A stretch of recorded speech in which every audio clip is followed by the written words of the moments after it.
Channel CB.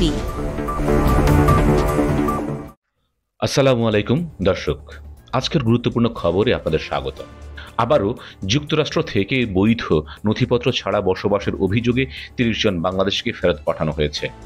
এই নিয়ে Trump প্রশাসনের কঠোর অভিবাসন নীতির অধীনে এ পর্যন্ত মোট ১৮৭ জন বাংলাদেশি দেশে ফিরলেন। গতকাল শুক্রবার দিবাগত রাত 12:15টার দিকে তাদের বহনকারী একটি উড়োজাহাজ ঢাকার হজরত শাহজালাল আন্তর্জাতিক বিমানবন্দরে অবতরণ করে। পুলিশের বিশেষ শাখার একজন ঊর্ধ্বতন কর্মকর্তা আমাদের জানিয়েছেন, ফেরত আসা ৩০ জনের মধ্যে ২৯ জন পুরুষ এবং একজন নারী রয়েছেন। ডোনাল্ড ট্রাম্প দ্বিতীয়বারের মতো প্রেসিডেন্ট হিসেবে দায়িত্ব নেওয়ার পর থেকেই নথিপত্রবিহীন অভিবাসীদের বিরুদ্ধে অভিযোগ আরও জোরদার হয়েছে। তারই ধারাবাহিকতায় বাংলাদেশ সহ বিশ্বের বিভিন্ন দেশের নাগরিকদের নিজ নিজ দেশে ফেরত পাঠানো হচ্ছে।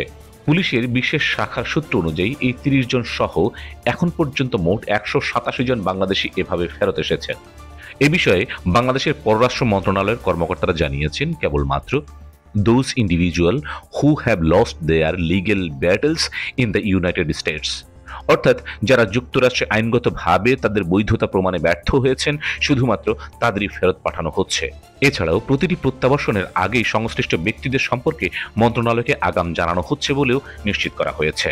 তাহলে এই মুহূর্তে আমাদের কাছে থাকা খবর অনুযায়ী বৈধ নথিপত্রের অভাবে যুক্তরাষ্ট্র থেকে ফেরত পাঠানো হলো আরও ৩০ জন বাংলাদেশিকে। এ বিষয়ে নতুন কোনো তথ্য পেলে আমরা অবশ্যই আপনাদের জানাবো। আমাদের সঙ্গেই থাকুন। ধন্যবাদ সবাইকে। Subscribe now for daily news and updates.